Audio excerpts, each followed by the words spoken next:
Good morning student. हम पढ़ रहे थे क्लास 12 की एग्रीकल्चर बायो, जिसमें अपन ने स्टार्ट किया था पहला लेसन हमारा पादप प्रजनन, उसकी परिभाषा, उद्देश्य एवं विधियाँ। ठीक है, इसके बारे में अपन ने काफ़ी कुछ पढ़ लिया था पिछले 3 वीडियो में। हमारा चौथा पार्ट है। ठीक है, चौथे पार्ट में हम आज पढ़ने जा रहे हैं, शुरू कर रहे हैं। लास्ट में अपन ने देखे जनन संग्रह पढ़ा था, जनन द्रव्य का जो संग्रह होता है वो अपन ने पढ़ा था। आज अपन जनन द्रव्य संग्रह शुरू करते हैं। ठीक है, संरक्षित करने की जो विधियां अपन ने देखी थी। जनन द्रव्य संग्रहण की 2 विधियां होती हैं, एक तो स्वस्थान है और एक बहिस्थान है। एक जहां पर जनन द्रव्य पाया जाता है वहीं पर उसको सुरक्षित कर देना स्वस्थान है। एक जहां पर प्राकृतिक रूप से जनन द्रव्य पाया जा रहा है उसको उठाकर कृत्रिम परिस्थिति में लाकर उगाना, संरक्षित करना क्या कहलाता है? हमारा बाह्य स्थानीय संरक्षण कहलाता है। अब अपन आगे पढ़ते हैं जनन संग्रह के बारे में।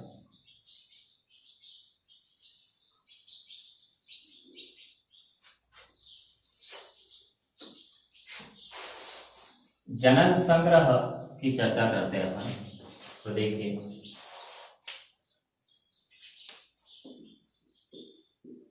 जनन संग्रह क्या होता है?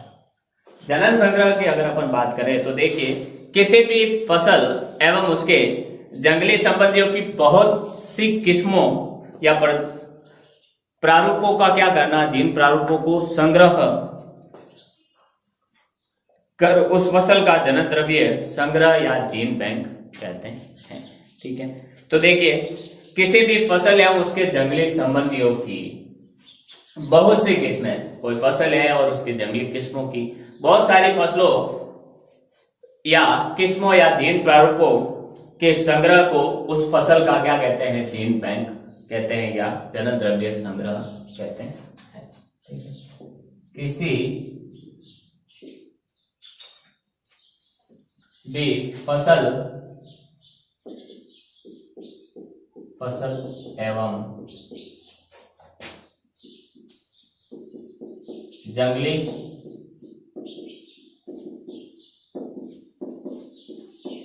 जंगली संबंधियों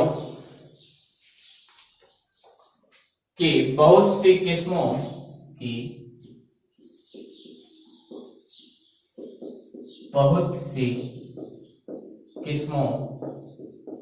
या जीन प्रारूपों के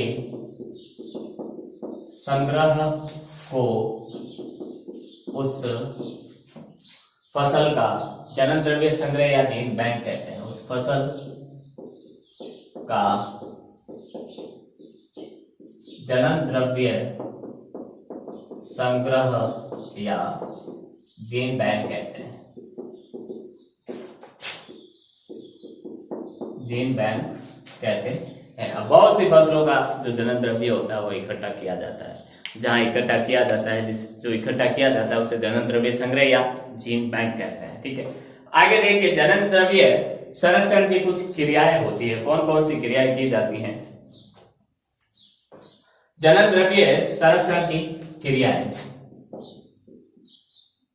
जनन द्रव्य संरक्षण की क्रियाओं की चर्चा करें तो जनन द्रव्य संरक्षण की क्रियाएं कौन कौन सी है? तो देखिए, जनन द्रव्य संरक्षण की क्रियाओं की बात करें तो सबसे पहली क्रिया होती है संग्रह करना।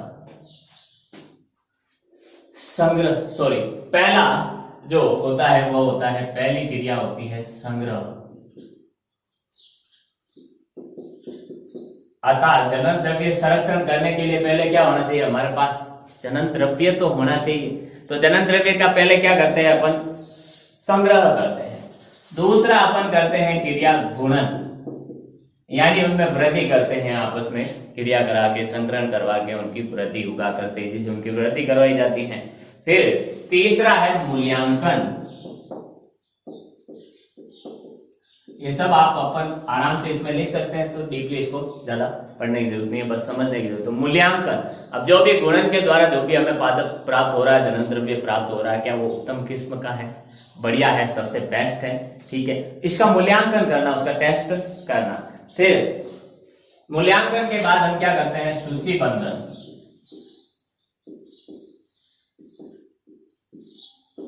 सूचीबद्धन करते हैं, यानी सूचीबद्ध करते हैं, एक लिस्ट बनाते हैं, हाँ ये बेस्ट है और ये थोड़े से गुणों में कम है।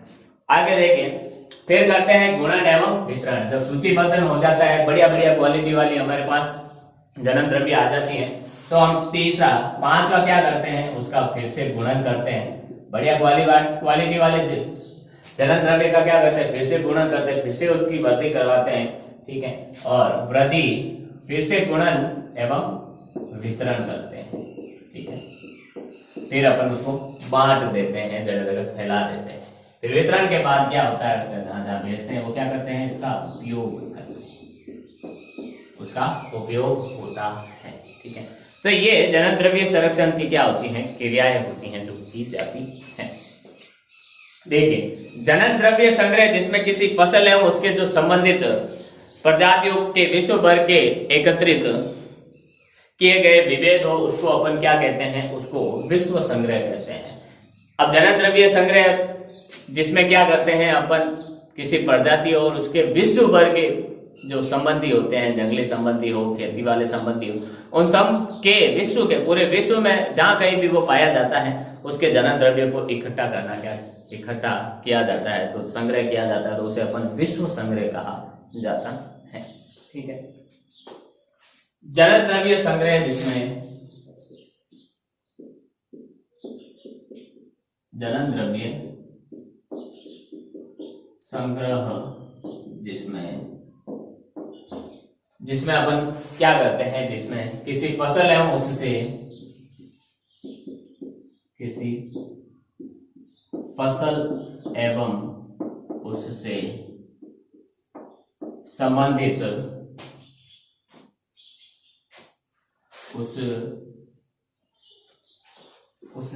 उसके कर लीजिए, उसके संबंधियों के विश्व भर से एकत्रित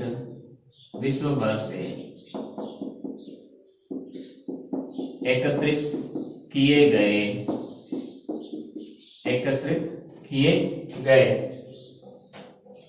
विभेद हो, उसको क्या कहते हैं अपन, विश्व संग्रह कहते हैं। विभेद हो उसे विश्व संग्रह कहते हैं। उसे क्या कहते हैं, विश्व संग्रह कहते हैं, उसे विश्व संग्रह कहा जाता है। ठीक है, जीन बैंक में जो जनन द्रव्य को लंबी अवधि के लिए संग्रह करने के लिए, जबकि सक्रिय जो संग्रह होते हैं उनमें मध्यम अवधि के लिए संग्रह करते हैं। जो जीन बैंक होते हैं उसमें जनन द्रव्यों को लंबी अवधि के लिए संग्रह करने के लिए डाला जाता है, जबकि जो सक्रिय संग्रह होते हैं उसमें क्या करते हैं, मध्यम अवधि, थोड़ी अवधि के लिए अपन संग्रह के लिए करते हैं।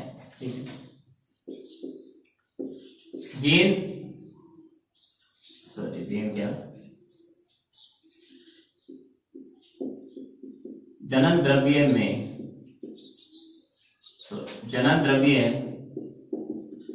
संग्रह में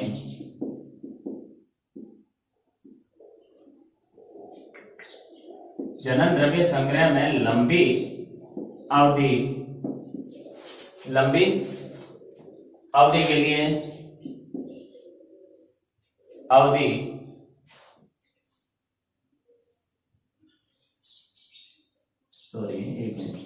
में जनन द्रव्य को लंबी अवधि के लिए संग्रह करते हैं तथा सक्रिय संग्रहों में मध्यम अवधि के लिए संग्रह संग्रह करते हैं। ठीक है, आगे देखिए, ये तो हो गया धन द्रव्य संग्रह। अब अपन पढ़ते हैं पादप पूर्व स्थापन। ठीक है, पादप पूर्व स्थापन में क्या होता है? अगला है हमारा पादप पूर्व स्थापन। पादप पूर्व स्थापन, ठीक है, देखिए किसी पादप प्रजाति या किस्म को जहां वह पहले से उग रही है, ठीक है, उगाई जा रही है, वहां से उठाकर किसी अन्य स्थान पर ले जाकर उगाना क्या कहलाता है? पादप पूर्व स्थापन कहलाता है। ठीक है, तो किसी पादप प्रजाति को, किसी पादप प्रजाति या किस्म को जहां वह पहले से उगाई जा रही है, वहां से उठाकर किसी अन्य स्थान पर ले जाकर उगाना क्या कहलाता है?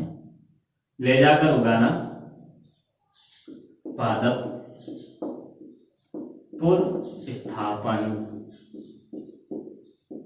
कहलाता है। पादप पूर्व स्थापन कहलाता है। ठीक है, इसकी सफलता अनुकूलन पर निर्भर करती है। इसकी सफलता अनुकूलन पर निर्भर करती है। अगर हम जो फसल उठा के नए पर्यावरण में लाए हैं, वो फसल अगर नए वाले पर्यावरण के, वातावरण के परिस्थितियों के प्रति अनुकूल होगी, ठीक है, अनुकूलन दर्शाएगी, तब तो वहां पर उग जाएगी, वरना नहीं उगेगी। नए स्थान में उग जाएगी, वरना नहीं उगेगी। इसकी सफलता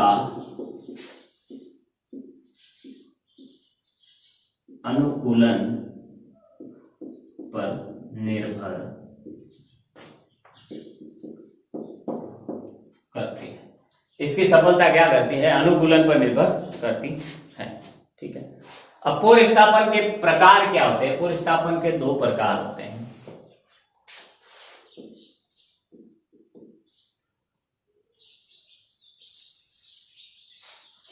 पादप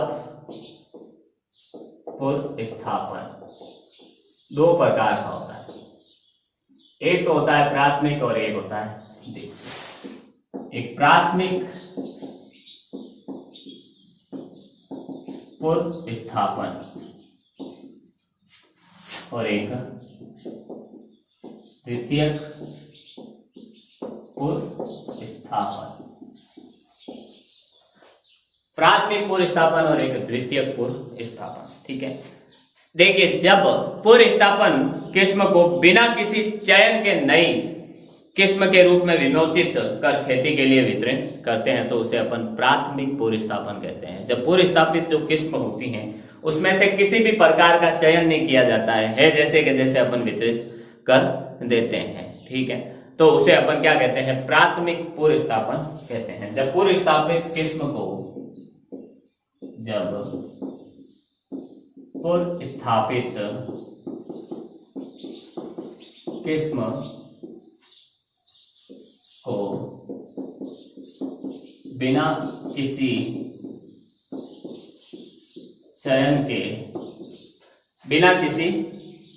चयन के, नई किस्म के रूप में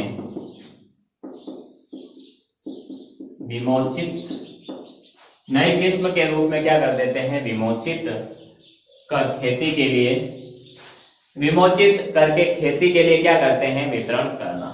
विमोचित कर खेती के लिए वितरित करना।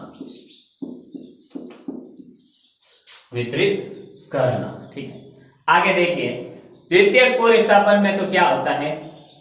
प्राथमिक पूर्व स्थापन है तो बिना किसी चयन के होता है। ठीक है, ना चयन किया जाता है, जहां से उठाई उसको वापस उगा दिया। कोई ऐसे फसल नहीं कि ये फसल बढ़िया है, इसमें ये गुण होने चाहिए, ऐसे गुणों वाले फसलों को उठाओ, बाकी छोड़ दो, बाकी पौधों को छोड़ दो, नहीं, सारे के सारे उठाए और है जैसे जैसे अपन ने क्या कर दिया, वापस बिना किसी चयन के विमोचित कर दिया। जबकि देखिए, जब पूर्व स्थापन किस्मों में चयन करके या उनके किसी स्थानीय किस्म में संकरण करके नई उन्नत किस्मों को विकास किया जाता है, विमोचित किया जाता है, तो इसे पादप द्वितीय पूर्व स्थापन कहते हैं। तो जब पूर्व स्थापन किस्मों का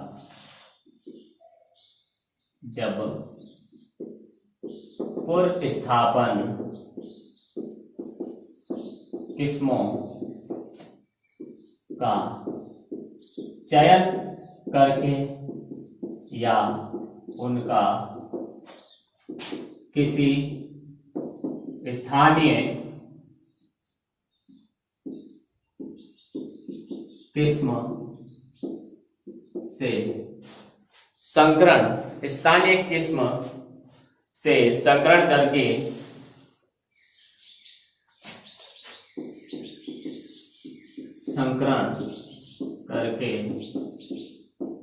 नई किस्म, संकरण करके नई किस्म का विकास करना, नई उन्नत किस्म कर लेते हैं, उन्नत किस्म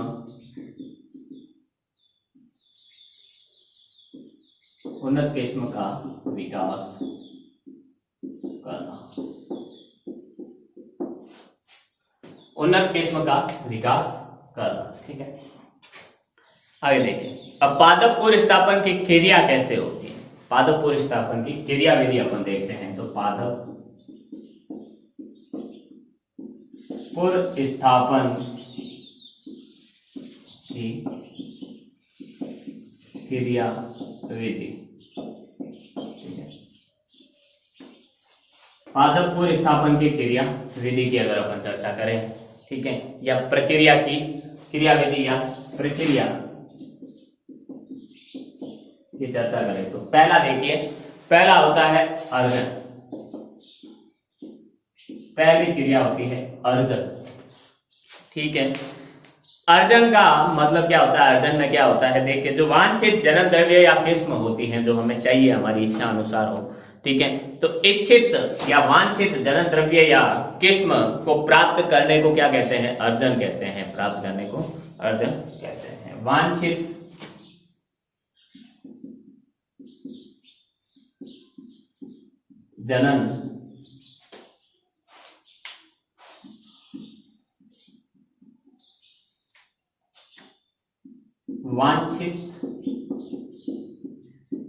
जनन द्रव्य या किस्म को, वांछित जनन द्रव्य या किस्म को प्राप्त करना अर्जन कहलाता है। अर्जन कहलाता है। ठीक है, अर्जन कहलाता है।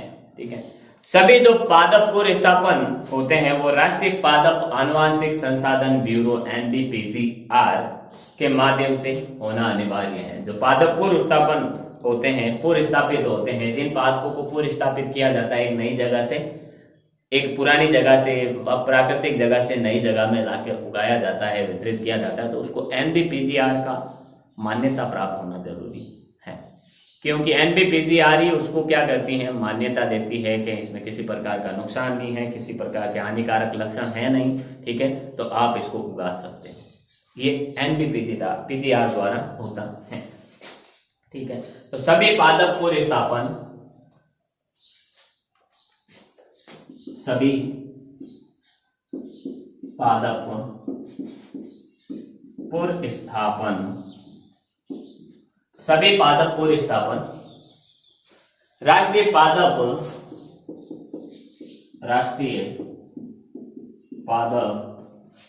राष्ट्रीय पादप आनुवांशिक संसाधन ब्यूरो, आनुवांशिक संसाधन कहाँ है ये, आनुवांशिक संसाधन ब्यूरो नई दिल्ली नई दिल्ली के माध्यम से होना अनिवार्य है, के माध्यम से होना अनिवार्य है, जरूरी है, ठीक है, उसके माध्यम से होना अनिवार्य होता है। फिर देखिए आगे स्क्रीनशॉट ले, फिर आगे देखते हैं अपन। फिर दूसरी क्रिया होती है संगरोध, अर्थात संगरोध मतलब जो भी अपन ने चयन कर लिया है, भाई प्राप्त कर लिया है कि इसको अपन पूरी स्थापित करेंगे, तो उस किस्म उस जनन द्रव्य को क्या करना, रोगों से कीटों से मुक्त करना संगरोध कहलाता है, संगरोध कहलाता है। यानी उस जनन द्रव्य को रोग प्रतिरोधक क्षमता भी देना भी कह सकते हैं, या रोगों से उसके अंदर जो भी हानिकारक पदार्थ है उनको बाहर निकालना, मुक्त करना क्या कहलाता है, संगरोध कहलाता है, ठीक है। संगरोध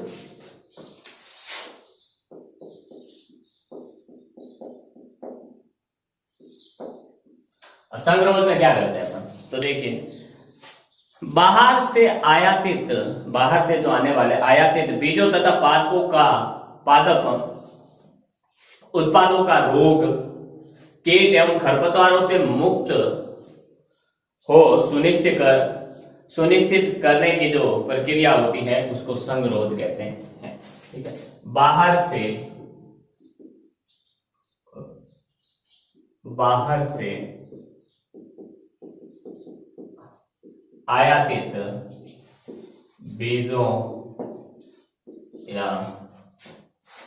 बीजों तथा पादप उत्पादों,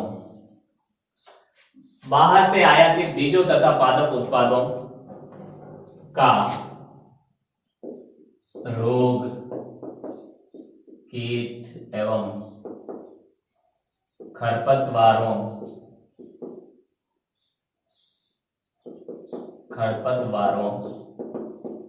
से मुक्त हो यह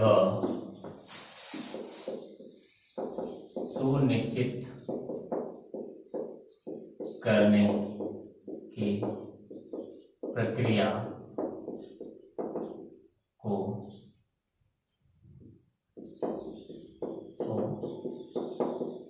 संगरोध कहते हैं, प्रक्रिया को क्या कहते हैं, संगरोध कहते हैं, ठीक है। तीसरा है सूचीबद्ध, तीसरा क्या है, सूचीबद्ध करना, ठीक है। देखिए ब्यूरो को प्राप्त होने वाले जो सभी विभेद होते हैं उन विभेदों या जो प्रजातियों प्रविष्टियों को एक क्रम संख्या में निर्दिष्ट किया जाता है। सूचीबद्धन का मतलब एक क्रम संख्या में क्या करते हैं, निर्दिष्ट किया जाता है। तो ब्यूरो को प्राप्त होने वाले किस्मों या प्रविष्टियों होने वाले सभी किस्मों, विभेदों या प्रविष्टियों को एक निश्चित क्रम में निर्दिष्ट किया जाता है। ये सूचीबद्ध में किया जाता है, ठीक है। 14 देखिए मूल्यांकन करना, फिर है मूल्यांकन।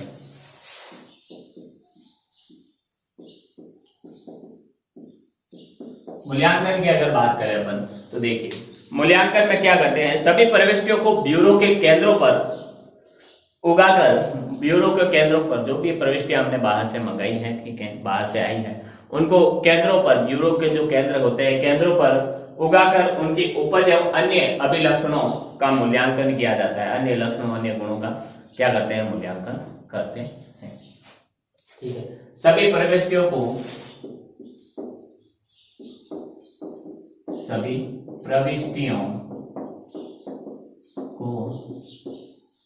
ब्यूरो के केंद्रों पर उगाकर, ब्यूरो के केंद्रों पर उगाकर उपज एवं अन्य अभिलक्षणों का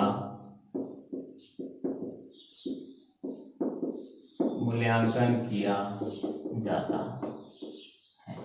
मूल्यांकन किया जाता है। ठीक है, आगे देखिए गुणन एवं वितरण। ठीक है, पांचवी जो क्रिया करते हैं अपन वो होती है गुणन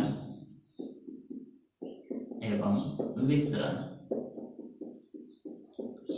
गुणन एवं वितरण की चर्चा करें अपन तो देखिए, उन्नत लक्षणों वाली किस्मों का नई किस्मों के रूप में विमोचित किया जाता है। उन्नत किस्मों लक्षणों वाली जो किस्म हमने प्राप्त की है नई, उसको नई किस्म के रूप में क्या कर देते हैं, विमोचित या मुक्त कर देते हैं, बाहर भेज देते हैं। ठीक है, उन्नत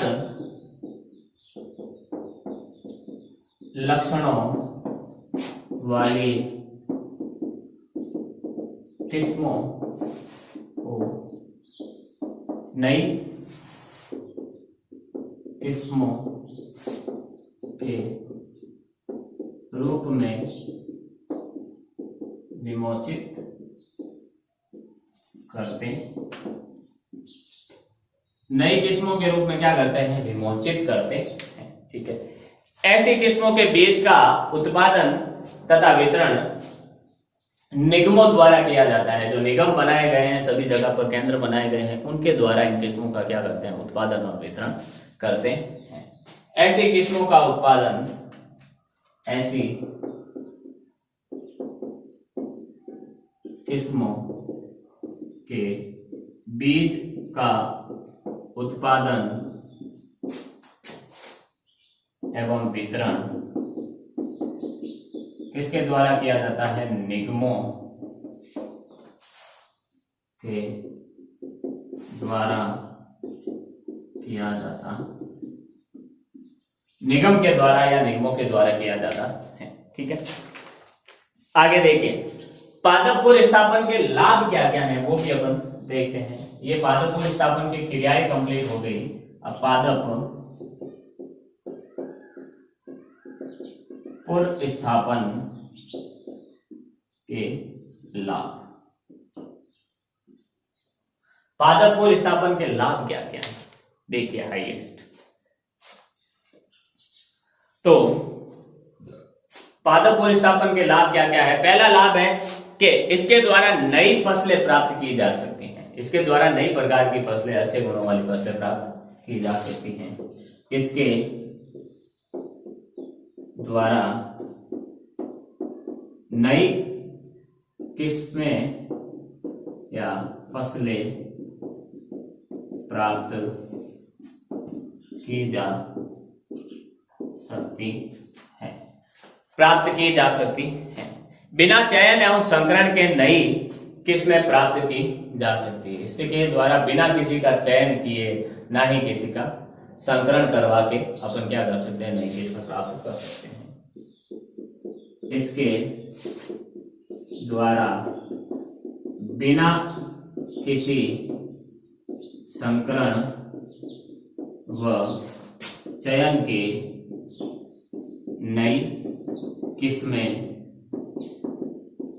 प्राप्त की जा सकती है, नई किस्में प्राप्त की जा सकती है।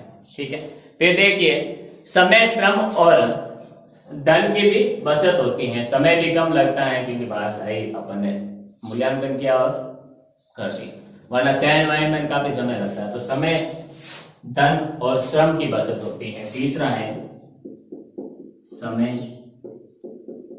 श्रम व धन की बचत होती है। धन की क्या होती है, बचत होती है।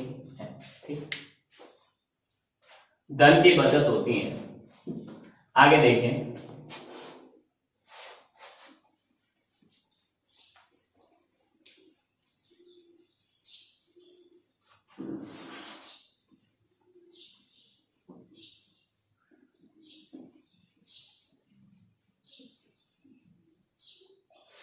समय किस्म, समय, श्रम और धन की बचत होती है।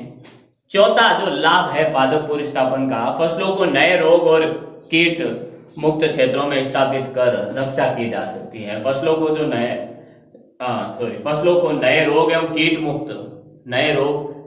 मुक्त क्षेत्रों में स्थापित कर कर अपन रक्षा कर सकते हैं। जहां से उठाकर लाए वहां उनको कुछ ना कुछ रोग हो गए तो अपन नए वातावरण में उनको स्थापित करके उन रोगों से बचा सकते हैं। फसलों को नए रोग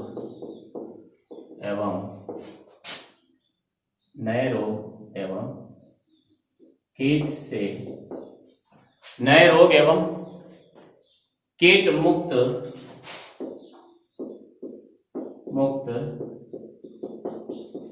क्षेत्रों में स्थापित कर रक्षा की जा सकती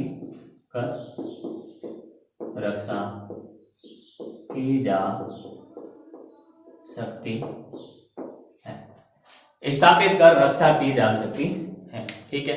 वैज्ञानिक शोध के लिए जो आवश्यक प्रजातियां प्राप्त की जा सकती हैं, हम इससे वैज्ञानिक शोध के लिए आवश्यक प्रजातियां भी प्राप्त कर सकते हैं। वैज्ञानिक शोध यानी परीक्षण के लिए, खोजों के लिए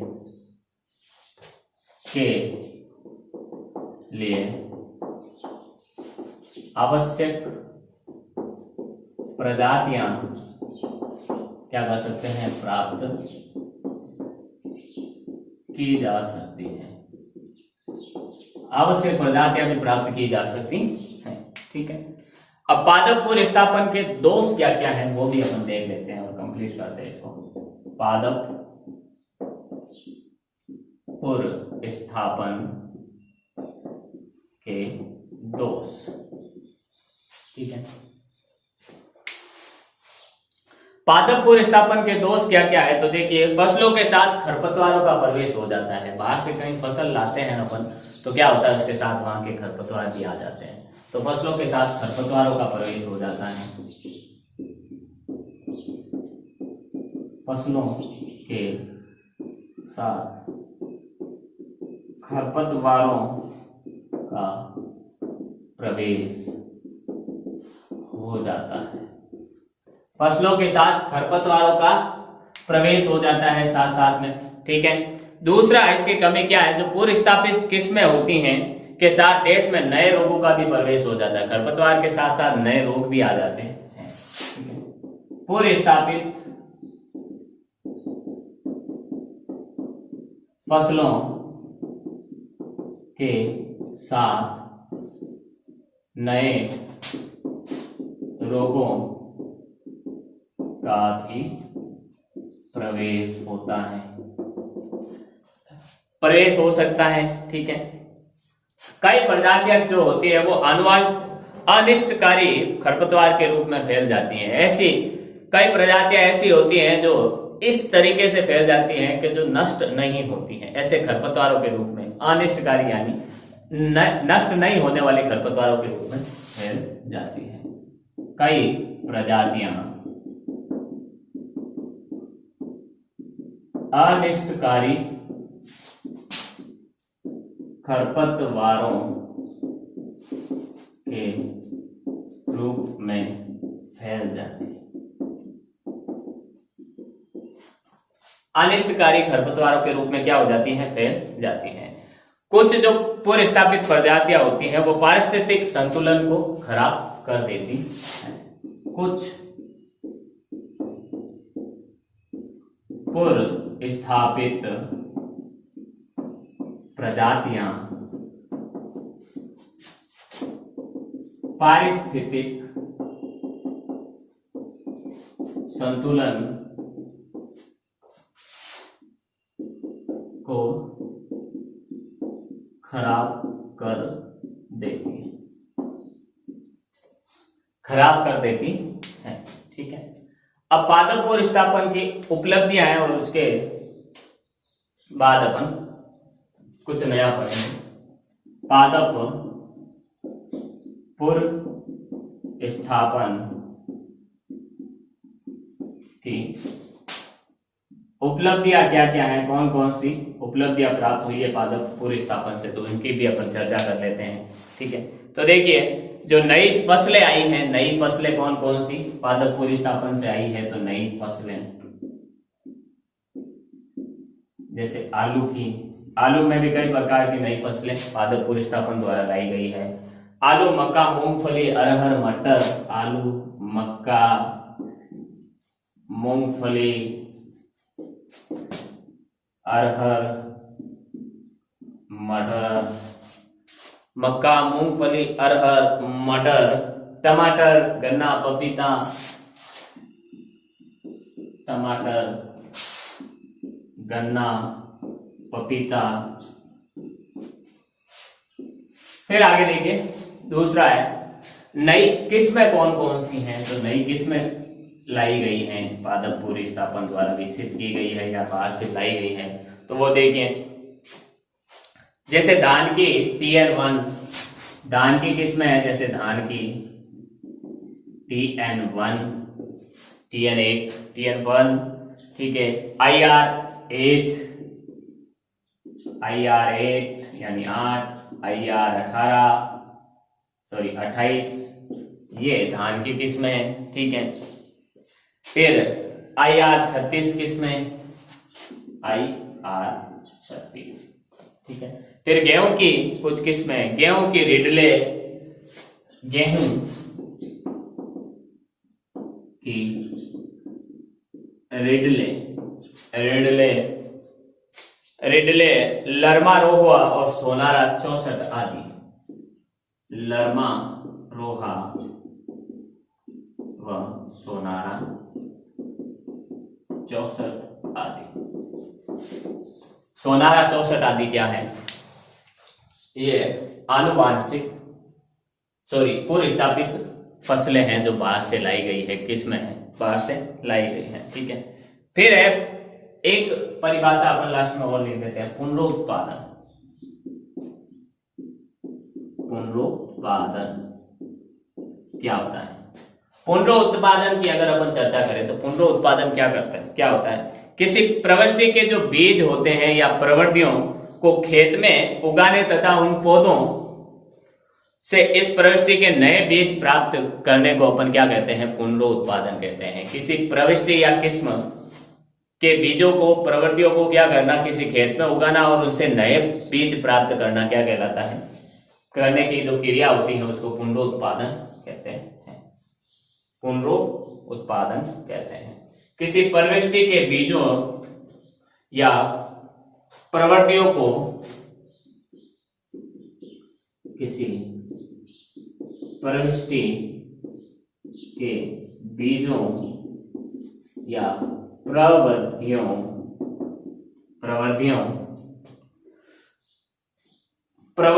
को खेत में